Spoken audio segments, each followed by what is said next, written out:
Pour cet immense bonheur.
Nous prions pour que le Seigneur nous parle dans ces moments et qu'il puisse utiliser puissamment l'instrument qui s'est choisi ce matin.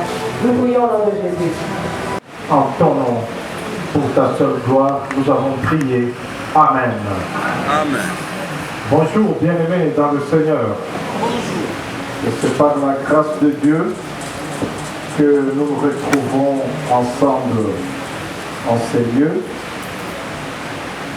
Nous voulons profiter pour encourager l'Église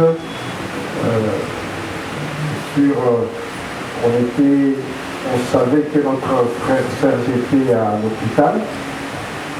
On avait tous l'espérance qu'il allait se retrouver avec nous un dimanche pour lire la Bible, comme il le faisait toujours. Maintenant, nous nous rendons compte qu'il ne sera plus avec nous. Ça, c'est très fort dans nos cœurs, c'est très dur dans nos cœurs. J'ai parlé avec les gens c'est pour cela que j'ai voulu que ce dimanche, que moi-même le pasteur, je parle à l'église. Testament, le psaume 23. On va lire tout le psaume 23. Le psaume 23, c'est un cantique chanté par David. L'Éternel est mon berger. Je ne manquerai de rien. Il me fait reposer dans de verts pâturages. Il me dirige près des eaux paisibles. Il restaure mon âme. Il me conduit dans les sentiers de la justice à cause de son nom. Quand je marche dans la vallée de l'ombre de la mort, je ne crains aucun mal, car tu es avec moi. Ta houlette et ton bâton me rassurent. Tu dresses devant moi une table en face de mes adversaires.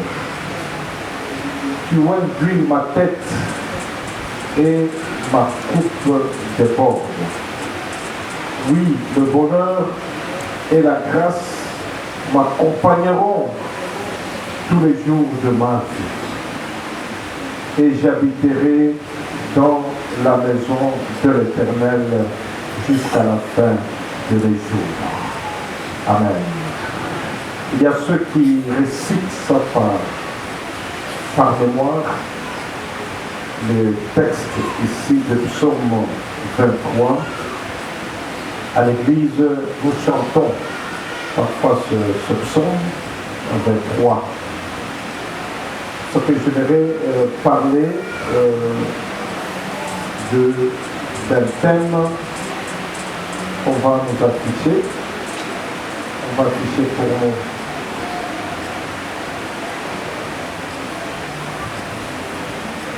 Jésus. C'est sûr, dans ce texte, on ne parle pas de Jésus. Alors, quand nous lisons la Bible dans le Nouveau Testament, nous voyons Jésus dans Jean chapitre 10, verset 11, si je ne me trompe pas. Il essaie de paraphraser le verset 1. L'Éternel est mon berger. Mais Jésus l'a dit, je suis le bon berger. Je suis le bon berger. Alors c'est ce qui m'a beaucoup intéressé pour prendre Jésus dans ce texte comme thème. Et quand nous lisons ce texte, moi c'est le verset 6. Oui, le bonheur et la grâce m'accompagneront tous les jours de ma vie. Et j'habiterai dans la maison de l'Éternel jusqu'à la fin de mes jours. Ça, c'est une déclaration. C'est une déclaration. Vous savez, faire les déclarations, c'est important dans nos vies. Dire à tout moment des vérités que vous avez dans votre vie à cause de Jésus, c'est très très bien. Ça, c'est une déclaration de David qui a vécu dans ce monde. Il a vécu des moments difficiles, des bons moments, il a vécu. Par après, il a compris ce que l'Éternel était dans sa vie. Il a dit, et j'habiterai dans la maison de l'Éternel jusqu'à la fin de mes temps. Oui, le bonheur et la grâce m'accompagneront tous les jours de ma vie. Tous les jours de ma vie, même les jours qu'il n'avait pas encore vécu. Donc l'avenir, son avenir, en ce moment-là, quand il parlait, il dit que le bonheur et la grâce de Dieu va l'accompagner. Le bonheur, donc, il sera toujours dans la joie. Dans la joie, parce qu'il a constaté ce que Dieu a fait dans sa vie. Il a vu comment Dieu l'a soutenu dans des moments difficiles depuis sa jeunesse, pendant des moments difficiles, comment Dieu l'a soutenu. Il a dit que la joie de Dieu sera toujours avec moi. Même dans des moments difficiles, cette joie de Dieu sera avec moi. La grâce, les faveurs illimitées de Dieu, les faveurs inattendues de Dieu, les richesses, toutes les richesses de Dieu vont m'accompagner dans tout mon avenir. Ça, ce sont des déclarations. Moi, je ne sais pas quelle déclaration vous faites pour votre vie. Vous faites quoi dans votre vie? Parfois, les déclarations que vous faites, ce sont des déclarations négatives sur votre vie. Les déclarations négatives, quand vous le faites dans votre vie, donc vous détruisez votre vie. Nous sommes appelés à la souffrance. Nous sommes appelés à la souffrance. Vous souffrirez toujours. Il faut faire des déclarations positives. Hier, j'ai été très édifié. Nous, les pasteurs et les anciens, nous suivons une formation chaque week-end du mois. Le professeur hier a dit quelque chose que je n'ai jamais su. Il dit, normalement, scientifiquement, quand vous parlez pendant, il a parlé de 21 jours, je crois 21 jours, si je ne me trompe pas, j'écris sur le papier, quand vous déclarez des choses négatives et positives dans votre vie, 21 jours psychologiquement, ça reste dans votre psychique. Beaucoup de gens souffrent parce qu'ils ont déclaré pendant longtemps des choses négatives dans leur vie. Ils ont déclaré des choses négatives et nous voyons la négativité même dans leur manière d'être, même dans le caractère. Il y a des gens qui sont négatifs en tout. Quand vous faites quelque chose, lui ne voit que le négatif. Même si c'est bon. Même quand vous faites des choses, il y avait de bon, mais lui va tirer seulement ce qui est négatif. Parce que c'est dans sa tête, c'est dans son intérieur, dans sa vie. Dans l'église, on a des gens comme ça. Comment Dieu peut nous aider à changer? À changer. Donc il devient comme ça, nous le voyons même dans notre pays, même s'il y a des choses qui sont bonnes, les gens voient toujours en mal, toujours en mal, tout en mal. Tout en mal. Vous pouvez être comme ça à l'église, quand nous sortons, tu demandes qu'est-ce qui s'est passé à l'église. Celui qui est négatif ne verra que ce qui n'a pas marché. Ce qui n'a pas marché. C'est dans le psychique. Dieu ne nous a pas créés comme ça. Dans la famille, la même chose. Dans le quartier, la même chose. Dans le quartier, la même chose. Bien-aimé, David, il déclare ce qu'il a connu de Dieu. Il déclare même son avenir. Comment sera son avenir? C'est un avenir de joie, un avenir de bénédiction et un avenir où il restera continuellement dans la maison de l'Éternel. Il restera dans la présence de Dieu continuellement. Il déclare ça dans leur vie, dans sa vie. Il déclare ça dans sa vie. Comment tu fais des déclarations de ta vie pour ton avenir? Quelle est la place de la joie dans ton cœur? Quelle est la place des faveurs de Dieu dans ton cœur? Et quelle est la présence de Dieu dans tout ton avenir? Et je vous encourage de dire des choses positives dans notre vie. Comment David est arrivé à être comme ça? Comment il est arrivé? Bien aimé, ce sont ces quelques points que je veux parcourir très rapidement pour voir, je veux voir là où je peux m'arrêter. Qu'est-ce qui est arrivé dans la vie de David? David a compris à un moment dans sa vie que l'Éternel est son berger. Il a compris dans sa vie. Vous connaissez David, il avait une vie parfois meilleure, parfois trop bas. Vous connaissez une vie de force, parfois une vie de faiblesse. C'est quelqu'un qui a eu le haut et le bas dans toute sa vie. Pour ceux qui ont eu l'occasion de passer à l'école du dimanche, ils ont écouté la vie de David dans la jeunesse. Peut-être en lisant la Bible, vous avez aussi lu cette vie de David. Mais à un moment dans sa vie, il se lève, il dit, l'Éternel est mon berger. Lui, il se met à la place de la brebis et il laisse le Seigneur comme berger. Berger, c'est celui qui a toute sa responsabilité. Moi, je me demande les vaches, les moutons, les brebis que nous connaissons. Ils ont une vie longue, c'est quand ils se confient, quand ils font confiance à leur berger, quand ils sont dirigés par leur berger.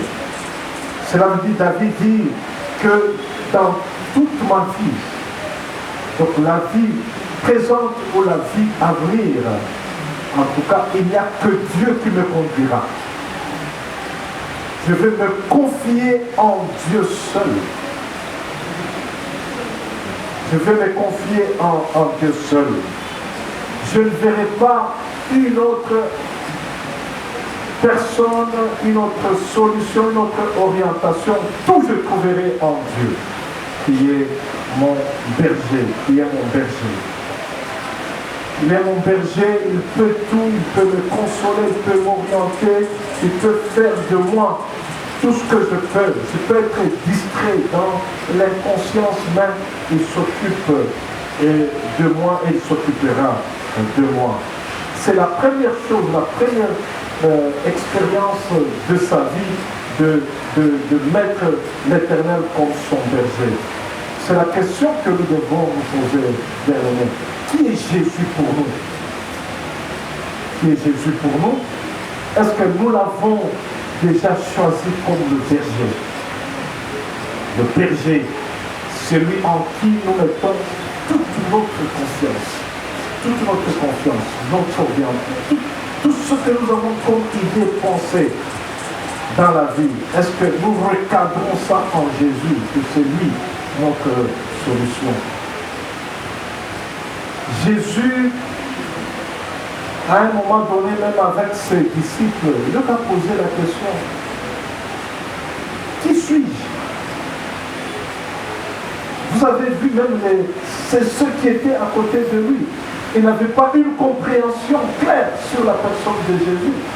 Il y a ceux qui pensaient qu'il était élu, prophète, ainsi de suite. Mais qui est Jésus pour nous? Qui est Jésus pour nous? Nous pouvons être à l'église, c'est bon, nous pouvons être à l'église, mais il faut bien situer Jésus dans notre vie. Situer Jésus dans notre vie. Faire confiance que c'est lui qui a le dernier mot dans notre vie. C'est lui en qui nous devons nous confier.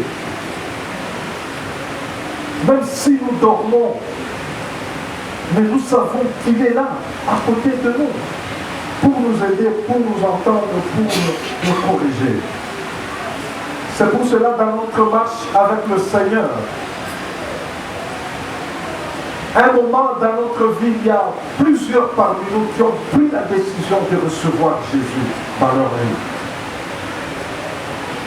Plusieurs parmi nous, ils se sont décidés à un moment donné que non, moi, je m'engage, je prends la décision de recevoir Jésus dans ma vie. Je le reçois dans ma vie comme mon sauveur. Mon sauveur, cela veut dire quoi? Me tirer de tout ce qui était de moi. Me tirer de tout ce qui était de moi pour que ma vie soit totalement réglée par lui seul. Il y a ceux qui ont pris cette décision de faire ça dans leur vie. Bien aimé, même si toi tu n'as pas encore fait ça, c'est une occasion de se lever et de dire: Jésus, deviens mon berger, je te reçois comme berger de ma vie. Je te reçois comme berger de ma vie. J'aimerais m'appuyer sur toi, vivre avec toi. C'est mieux qu'on le fasse, chacun dans sa vie, qu'on donne l'occasion aux gens autour de nous de recevoir Jésus, parce que le problème dans ce monde, c'est ne pas connaître Jésus. Tout ce que nous vivons, les injustices, les guerres et tant de choses dans notre vie, c'est le fait que nous ne connaissons pas Jésus. Tous les problèmes que nous avons dans nos familles, c'est le fait que nous ne connaissons pas Jésus. Bien aimé, Jésus est la solution, l'unique solution durable dans la vie d'une personne, la solution durable dans la famille. C'est sûr, nous prenons des solutions momentanées, des solutions pour un temps. Quand on prend des solutions momentanées, vous n'avez pas terminé le problème. Mais la fin de notre problème, c'est mettre Jésus comme le berger, le péché. Nous devons le déclarer dans toute notre vie. Jésus, tu es mon berger. Jésus, tu es mon berger. Jésus, tu es mon berger. Jésus, tu es mon berger. Nous devons le dire à tout moment qu'il est notre berger. Parfois, nous sommes bloqués avec la théologie dans le sens de la réflexion des gens sur Dieu. Toutes ces réflexions que les gens, si les gens posent la question, on reçoit Jésus combien de fois dans la vie? Alors on va dire non, on reçoit une seule fois, parce que quand tu dis plusieurs fois, on dit mais tu ne connais pas la Bible, mais moi je vous donne la liberté. Alléluia. Quand vous sentez ce besoin de le recevoir, faites ça. Ça n'embrouille personne, ça ne gêne personne. Si ça vous amène réellement à une vie attachée au Seigneur, c'est bon. En réalité, ils n'ont pas fait. Et il n'y a que Dieu qui connaît nos cœurs, bien-aimés. Si le Seigneur est notre berger, cela va s'exprimer dans notre vie de tous les jours. Moi, je me rappelle je connais cette histoire d'un pasteur qui était un grand aumônier. Il est arrivé dans une réunion. Quand on est arrivé dans la réunion, on a parlé de Jésus. Alors, il a dit, moi j'accepte Jésus. Ça scandalisait la foule. Et cette histoire est allée même dans la réunion des responsables de l'église. Il dit, il nous a déçus. Il est arrivé dans une réunion, il a déclaré tout le temps qu'il n'avait jamais reçu Jésus toute sa vie, jusqu'à ce qu'on l'a fait aumônier, pasteur, il n'avait jamais connu Jésus. C'est maintenant, alors on l'a fait asseoir dans une grande réunion des pasteurs. Il dit, qu'est-ce que tu as dit dans cette réunion? Il dit, j'ai reçu Jésus. À tout ce temps qu'on t'a ordonné, pasteur, tu n'avais pas reçu Jésus. Il dit, moi, je vous dis, j'ai reçu Jésus. J'ai reçu Jésus. Les gens n'ont pas accepté, il était suspendu à cause de ça. Qu'il a diminué la valeur de leur église. Les amis, ne suivez pas ça. Recevoir Jésus, c'est la vie ou là. D'abord, on ne reçoit pas Jésus pour satisfaire la famille, pour satisfaire l'église. On reçoit Jésus pour sa vie. Si à un moment donné, tu as montré aux gens que tu avais Jésus, en réalité tu ne l'avais pas, et que tu veux prendre une décision, jette cette théologie qui pense que c'est une foi. Mais reçois Jésus parce que c'est ta vie. C'est toi qui vis avec le Seigneur. C'est toi qui vis avec le Seigneur. Alors l'aumônier, il a dit, bon, même si vous me suspendez, mais moi j'ai reçu le Seigneur. On l'a suspendu, après on l'a levé la Jésus, il dit, parce qu'on l'a levé, même moi j'ai reçu Jésus ce jour-là. D'ailleurs, je le croise souvent ici à Kinshasa, je le rappelle, il dit non, ça, pasteur, c'était le départ de ma vie, de mon ministère. Je faisais des scandales. Il dit, je leur ai parlé même dans la réunion, j'ai dit, vous vous rappelez un jour, il y avait 5 scènes à l'église. Il me rappelle quand on voulait le suspendre, il y avait 5 scènes à l'église. Je vous dis, la nuit, moi, je n'avais pas passé la nuit à la maison, j'étais chez ma concubine. Je me suis réveillé trop tôt matin, je me suis lavé, allé s'habiller pour faire la Sainte Seine à l'église. Je suis arrivé à la Sainte Seine, comme j'étais un peu embrouillé, j'avais pris les verres. Qu'est-ce qui s'est passé? Les verres sont tombés dans l'église. Il dit, vous vous rappelez? Il dit, oui. Voilà ce que j'avais fait ce jour-là. Mais maintenant, je vous dis que je laisse cette vie, vous me suspendez.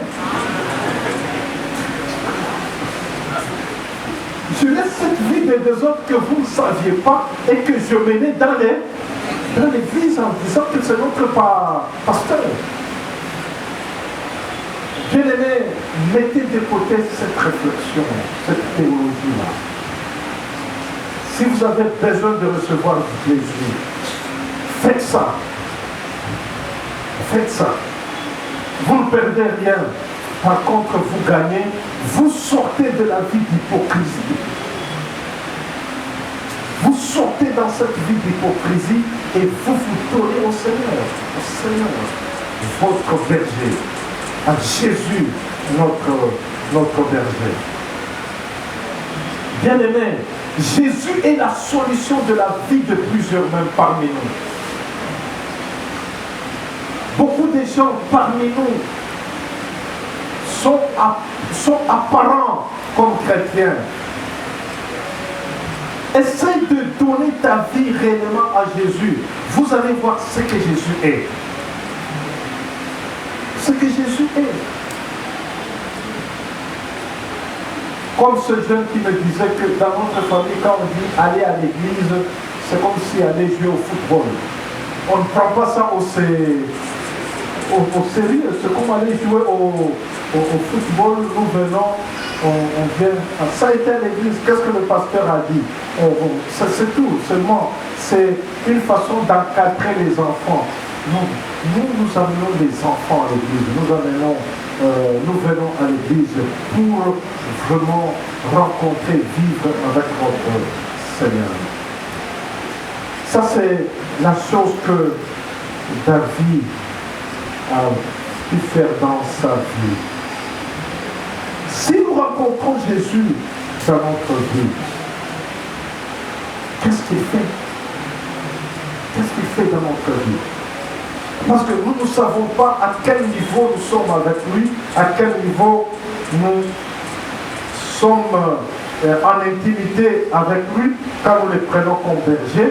Lui, il accepte de nous accompagner, il accepte de nous protéger. Le psaume nous dit, il me fait reposer dans les verts pâturages, il me dirige près des eaux paisibles. Le berger met à la disposition de la brebis le pâturage et de l'eau. Comme Jésus, bien-aimé, quand nous nous approchons de lui, il nous donne sa parole. Il donne sa parole. Sa parole nous aide à le connaître davantage. Moi j'ai aimé quand je regarde, je vous dis souvent, moi j'aime regarder les documentaires de verdure, d'élevage, des choses comme ça. Hier j'étais fatigué, j'ai regardé des films, j'ai vu une brebis qui jouait là-bas et qui avait besoin de la main du berger. Hein? La brebis est venue avec sa tête à côté du berger. Le berger a tapé la tête de la brebis, et voilà, la brebis a bougé. C'est ça. Donc Jésus nous donne sa parole pour que nous puissions développer notre intimité avec lui, pour que nous puissions le connaître. Quelqu'un m'avait posé la question pourquoi dans notre pâturage on a donné nos petits groupes pâturage. C'est un lieu où nous allons chercher l'intimité avec notre Seigneur. Un lieu où nous allons pour écouter le Seigneur, pour chercher comment vivre. Et comment nous pouvons chercher l'intimité avec le Seigneur? C'est par sa parole, par la Bible, la parole de Dieu. La parole de Dieu, ça nous aide. C'est dommage que nous sommes des chrétiens, nous acceptons que Jésus est notre berger, mais la Bible est hors notre vie. Nous faisons des choses telles que nous le souhaitons. Moi, j'aime souvent quand nous allons dans des deuils, comme nous avons été au deuil là-bas. Souvent, ce qui m'intéresse, ce sont les questions qu'on pose au pasteur. Chacun pose la question au pasteur selon ses compréhensions. Il peut dire au pasteur, qu'est-ce que nous allons faire de la veille? Est-ce que les habits qu'il a portés, comment on va faire des habits? Est-ce qu'elle veut se laver? Comment on va faire? Est-ce qu'il faut qu'on prie pour l'eau? Le pasteur, est-ce qu'on va lui donner? Donc il y a des questions qui viennent de tous côtés. Alors souvent quand je suis au chemin, si elle mange comme elle mange tous les jours, ça fait quoi? Est-ce qu'il y a un problème? Si elle se lave tous les jours, si elle refuse de se laver, donc elle a des problèmes, c'est son mari qui est mort. Chaque personne vit les douleurs dans son cœur. Il faut respecter ces douleurs de la personne. Si elle refuse de manger, ce sont les douleurs que nous ne ressentons pas, qu'elle est en train de ressentir. Il faut l'accompagner. Au moment où elle va manger, vous la laissez manger. Si elle refuse de se laver, elle vit des douleurs. Hein? Ne liez pas ça au spirituel. Le jour qu'elle va dire qu'elle va se laver, elle se lave. Si elle dit que les habits là, je ne les porterai pas, mais c'est ses douleurs. Mais si elle dit qu'elle va les porter, il n'y a pas de problème. Est-ce qu'il faut prier pour l'eau? Il faut faire quoi? Bon, si vous voulez prier, priez pour l'eau. Mais moi, je ne ferai pas ça. Si elle demande que le pasteur prie pour l'eau, je prierai pour ça. Si il ne me demande pas, je ne prierai pas. Je ne prierai pas. Ce qui fait que chaque personne exprime son problème selon ce qu'il connaît, ce qui est lié à la tradition, tout ça. Mais j'aimerais vous dire que Jésus, quand nous lisons sa parole nous libère. Alléluia. Sa parole fait quoi? Nous libère. Nous sommes libérés. Nous sommes libérés. Nous sommes libérés, nous savons distinguer les douleurs qu'une personne vit et ce que Christ est capable de faire dans notre vie.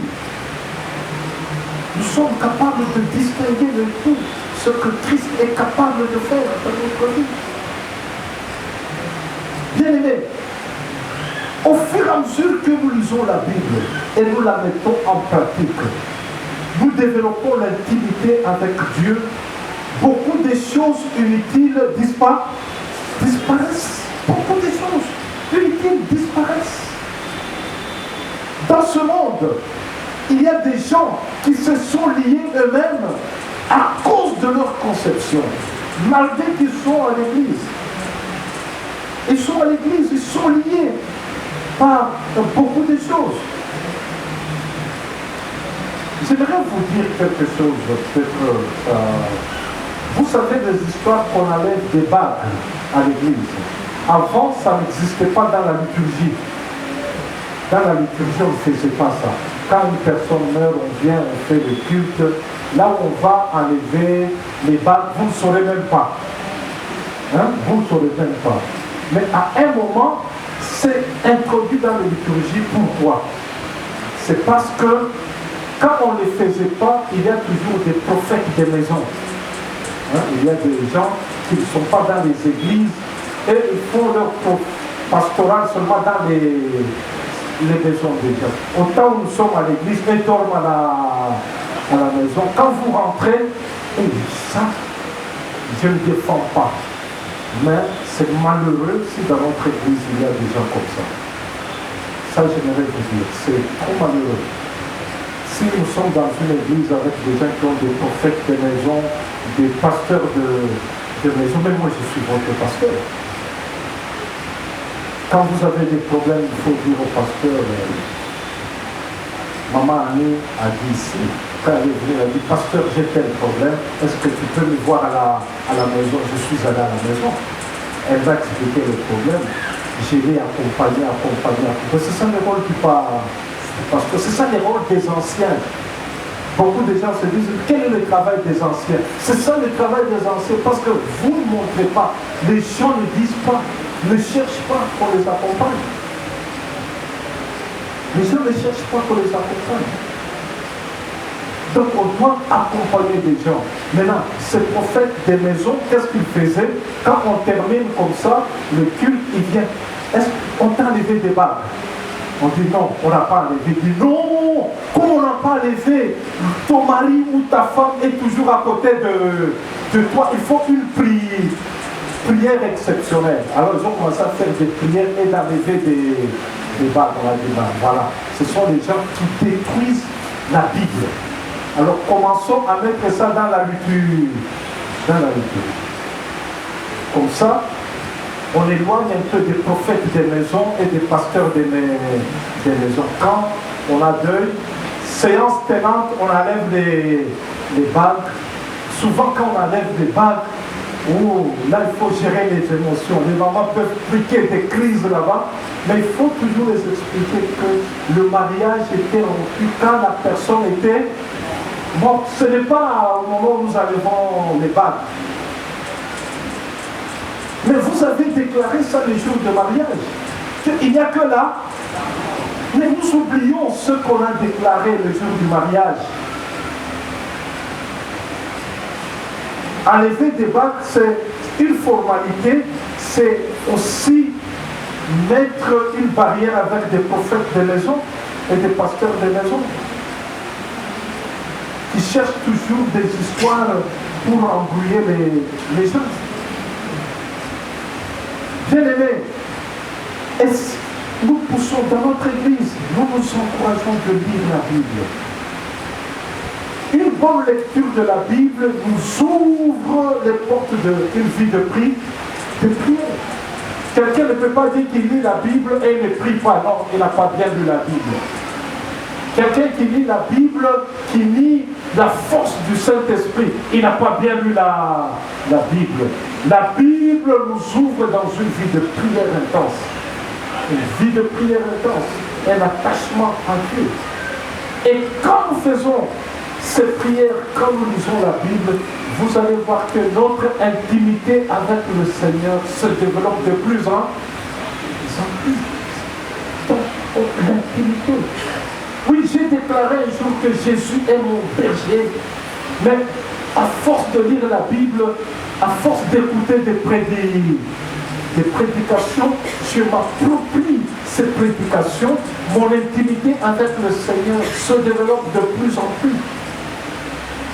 Et je vis avec le Seigneur, je comprends ce que le Seigneur est.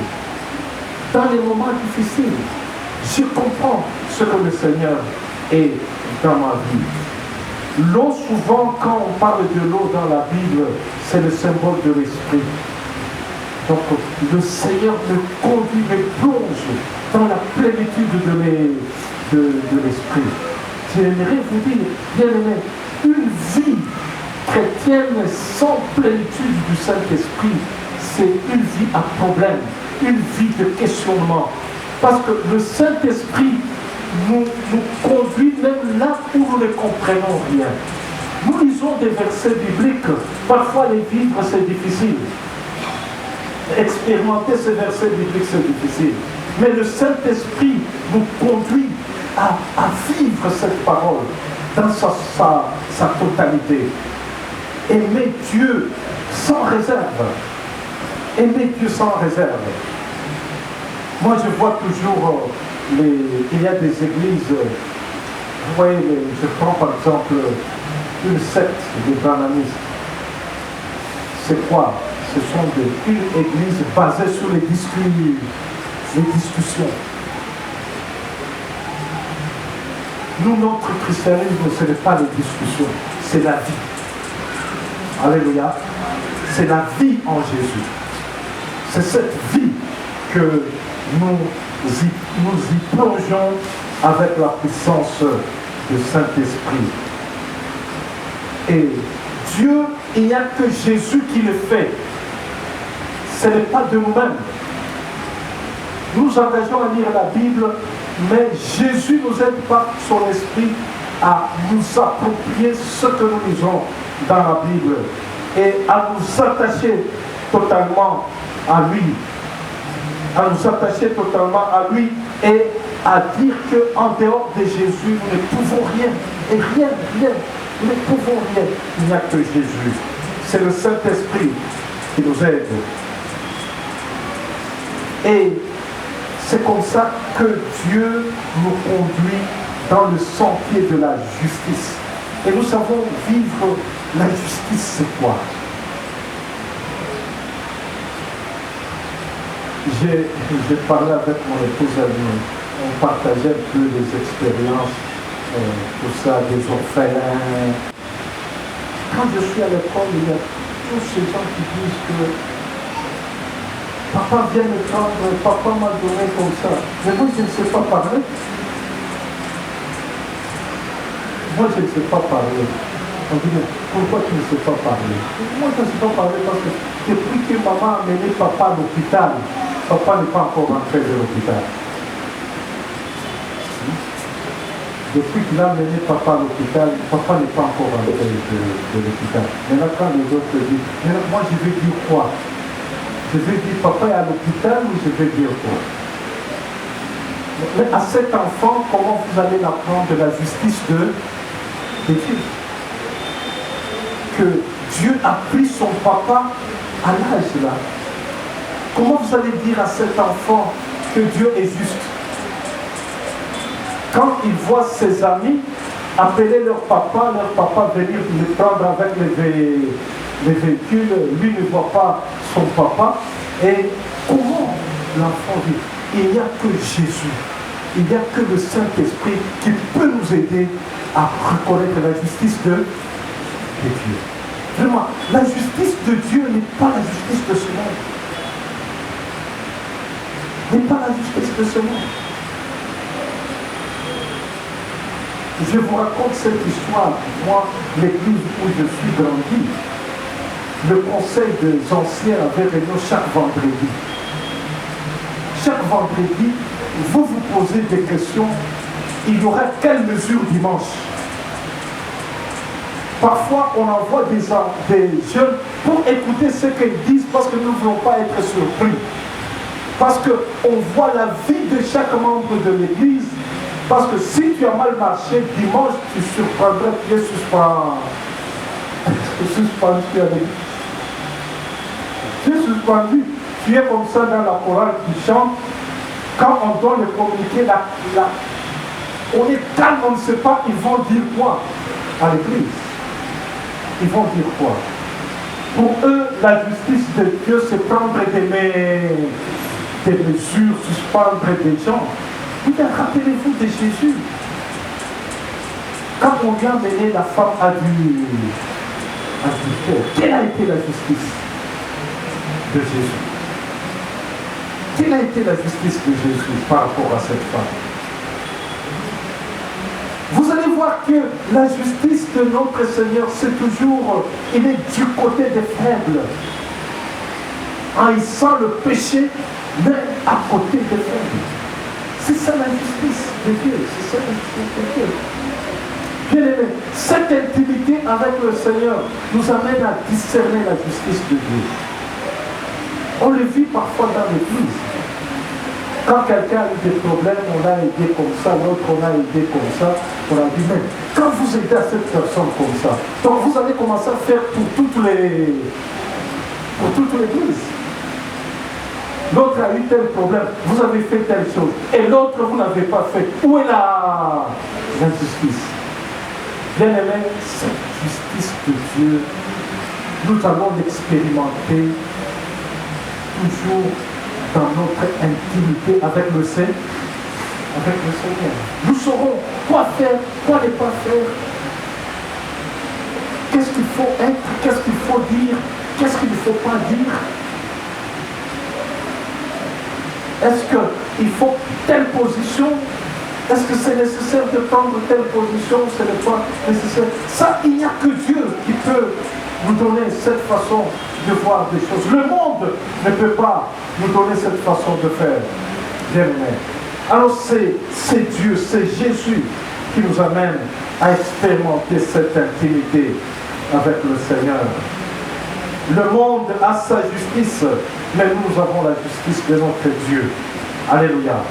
Nous avons la justice de notre Dieu et nous devons nous arranger. Dieu, Jésus est notre justice. Il est notre justice. Dans la famille, dans l'église, dans le quartier, partout où nous pouvons être, Jésus-Christ, il est notre justice. C'est lui qui doit nous dire ce que nous devons faire et ce que nous ne devons pas faire.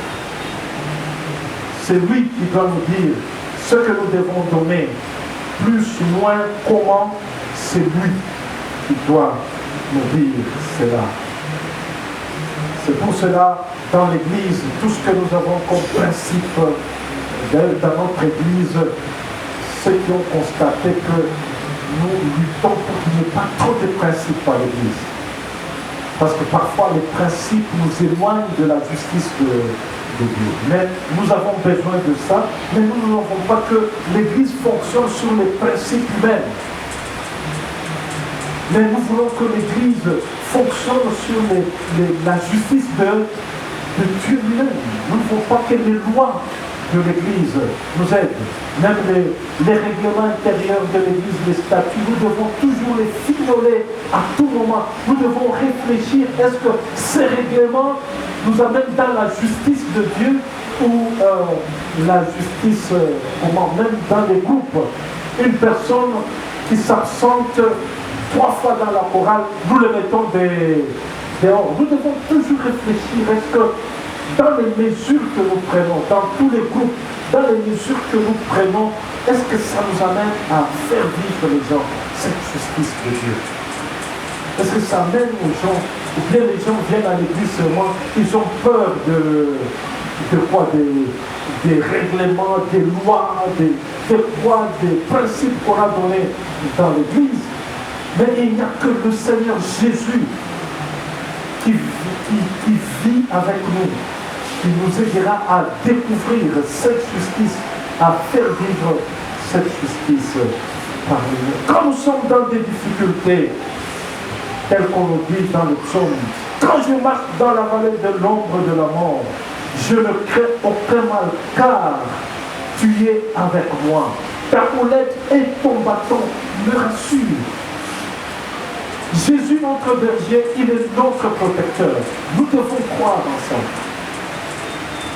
Bien-aimé, quand tu dors, crois que tu es avec un protecteur.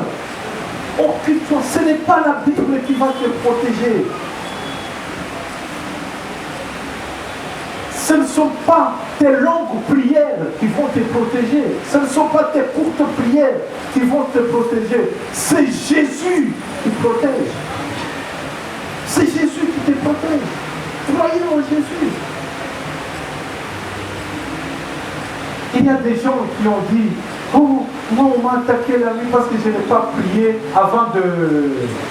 Non, ce n'est pas la prière qui te protège. C'est Jésus qui te protège. Je ne sais pas si vous me comprenez. Hein? Quand je parle de prière, je parle de Jésus. Donc je parle de prière comme une formalité. En soi, la force de la prière, c'est la présence de Jésus. C'est la présence. Quand nous prions, nous voulons que Jésus soit avec nous. Que Jésus soit avec nous. Que Jésus fasse des merveilles dans notre vie. Que Jésus développe tant de choses dans notre vie. Le jour où nous sommes fatigués, parfois en dormant, en priant, tu ne savais pas même que tu priais, pouf, tu dors. Tu dis, waouh, est-ce que Dieu va m'assister aujourd'hui? Est-ce que Dieu va m'assister aujourd'hui? Parce que j'ai prié, après fatigué, Oui. Moi, j'ai écouté des blagues dans notre église. On a donné des chiffons aux diacres. Il y a ceux qui font des blagues et disent, est-ce que les diacres vont prier pour ça? Parfois, c'est leurs femmes qui vont commencer à utiliser ça pour ça. Donc, il y a des gens tellement dans notre église qui pensent que la présence de Dieu est liée à la prière. Non, la prière nous aide à développer cette intimité avec Dieu. Mais notre force, c'est d'avoir Jésus dans notre vie, à tout moment. C'est de croire qu'il nous protège. Mais combien de fois Jésus vous a protégé sans que tu pries? Combien de fois tu n'as pas même dit quelque chose sur ça, mais Dieu est venu et il t'a protégé. Combien de fois Dieu t'a reproché des choses sans que tu pries? Que ce que tu fais c'est mauvais, il faut changer. Sans que tu pries. Mais toi tu refuses. Combien de fois? Le Seigneur nous aide, il nous protège, il est là, il nous fait toutes choses, il nous nourrit, il fait tout pour que nous soyons. Il nous fait même laver, il nous fait même quand nous avons des blessures, quand nous avons des attaques. Vous voyez, quand les animaux sont les bêtes, les brebis, il y a toujours des insectes qui les dérangent à tout moment. Quand les insectes les dérangent, ceux qui ont fait ce travail de berger, il y a toujours l'huile qu'on essaie de mettre afin que le moustique, on le fait même maintenant. Il y a des produits de moustiques. Quand vous avez massacre, on fait ça. Quand il y a des moustiques, tu fais quoi? Tu appliques, après, tu n'as plus de moustiques à côté, c'est la même chose. L'huile dans la Bible, c'est le symbole de l'esprit. La plénitude de l'esprit, nous devons la chercher à tout moment. Parce que quand nous sommes pleins de l'esprit, nous ne savons pas des attaques que nous avons. Et Dieu est en action à tout moment. Dieu nous aide. C'est la plénitude du Saint-Esprit nous rassure davantage de notre victoire. De notre victoire. Nous devons rechercher cette plénitude. Ne suivez pas des gens qui vous disent que non, la plénitude, vous allez demander le Saint-Esprit combien de fois? Vous avez reçu. Mais nous croyons que nous avons reçu le Saint-Esprit quand nous avons accepté Jésus dans notre vie. Mais la plénitude, nous avons besoin, nous l'avons besoin chaque jour, nous avons besoin de la plénitude. Quand vous lisez les actes des apôtres, l'évangile selon Luc, vous allez voir comment c'est par la prière que cette intimité avec Dieu, que Dieu nous plonge dans cette plénitude de l'esprit. Essayez de lire avec beaucoup d'attention l'évangile selon Luc, les actes des apôtres et les épîtres. Vous allez voir la nécessité de la plénitude de l'esprit. Et cette plénitude de l'esprit que les autres appellent baptême de l'esprit, des histoires comme ça, nous avons besoin de ça toute notre vie. Et Dieu nous met dans une situation où c'est lui-même qui nous conduit, c'est lui-même qui nous protège, c'est lui-même qui agit par nous. Nous sortons de cette vie mécanique, de cette vie de loi. Ce que nous sommes incapables de faire, Dieu le fait à notre place, parce que nous sommes incapables même de plaire à Dieu. Nous sommes incapables. Dieu lui-même le fait à notre place. Bien-aimés, Jésus, comme je peux vous dire, il est tout pour nous. Il est le bon berger. Il est celui qui restaure la vie. Il est celui qui nous remplit de l'esprit. Il est notre protecteur. Alléluia. Il est notre bénédiction, Jésus. Il est celui qui nous libère quand nous lisons sa parole. Il nous libère de toutes choses. Alléluia. Quand maman Lydia est là, parfois nous les petits, non, il faut être à côté d'elle parce qu'on peut lui imposer telle chose. Mais maintenant, si une personne tu te retrouves dans un endroit où il n'y a pas de chrétien, tu feras quoi? Tu feras quoi? Tu es seul. On va payer des avions pour qu'on aille te dire qu'il ne faut pas faire ceci, il ne faut pas faire cela. Donc d'abord, chaque personne est responsable. Quand on te dit fais ça, pour que tu n'aies pas ça, tu acceptes, tu ne peux pas dire non, c'est parce que l'église n'était pas pour. Si l'église devient à côté de toi, dis non, ne fais pas pour ça, donc tu n'es pas un chrétien. Tu n'es pas chrétien.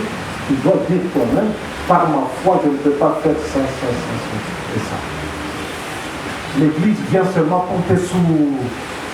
Mais si moi le pasteur, je viens, toi tu as accepté, moi je vais faire quoi? Je dis bon, vous la laissez faire ce qu'elle souhaite, mais je comprends que nous avons fait un travail qui n'a pas atteint le cœur de la personne. L'église n'est pas des endroits de forcer des gens. Nous ne venons pas ici pour forcer des gens. Donc vivez avec Dieu, vivez avec le Seigneur, il est votre libérateur. Soyez dans la liberté de dire non à cause de votre foi.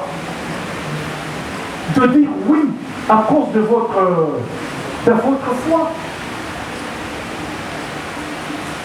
De dire oui ou non à cause de leur foi. Ne dites pas non, dites si je dis oui, qu'est-ce qu'on va dire à l'église? Non, tu dis oui à cause de ta foi, tu dis non à cause de ta foi. Jésus nous rend libres, nous sommes libres par le Seigneur. Nous sommes libres pour rendre de ce service à Dieu. Nous ne sommes pas à l'église comme les policiers des uns et des autres. Bien-aimés, nous venons à l'église, on nous présente Jésus. Bien-aimés, connaissons ce Jésus, vivons avec ce Jésus-là. Restons attachés à ce Jésus-là. Oh non, moi je suis à l'église, les autres font ceci, nous le faisons ça. Non, tu les laisses, toi attache-toi à Jésus. Vous ne voyez pas tel à l'église, il fait ceci, il dit des choses comme ça. Vous le laissez, vous attachez-vous à Jésus. Vivez avec Jésus. C'est Jésus qui transforme les cœurs des gens. Ce n'est pas nous qui allons transformer les cœurs des gens. Oh, telle personne a dit comme ça, a dit comme ça. Non, si tu as Jésus, la personne vient te lui dire non, mes oreilles ne sont pas là pour entendre de telles choses. C'est toi-même, tu es responsable. Ce n'est pas l'église qui viendra pour dire non, qu'on ne te dise pas des choses comme ça, n'acceptez pas. Non, ce n'est pas notre problème. C'est toi-même. Qui est Jésus pour toi? Qui est Jésus pour toi? Bien-aimé. Jésus, il est notre berger. C'est en lui que nous plaçons toute notre confiance. Que Dieu nous bénisse. Nous allons mettre tous debout.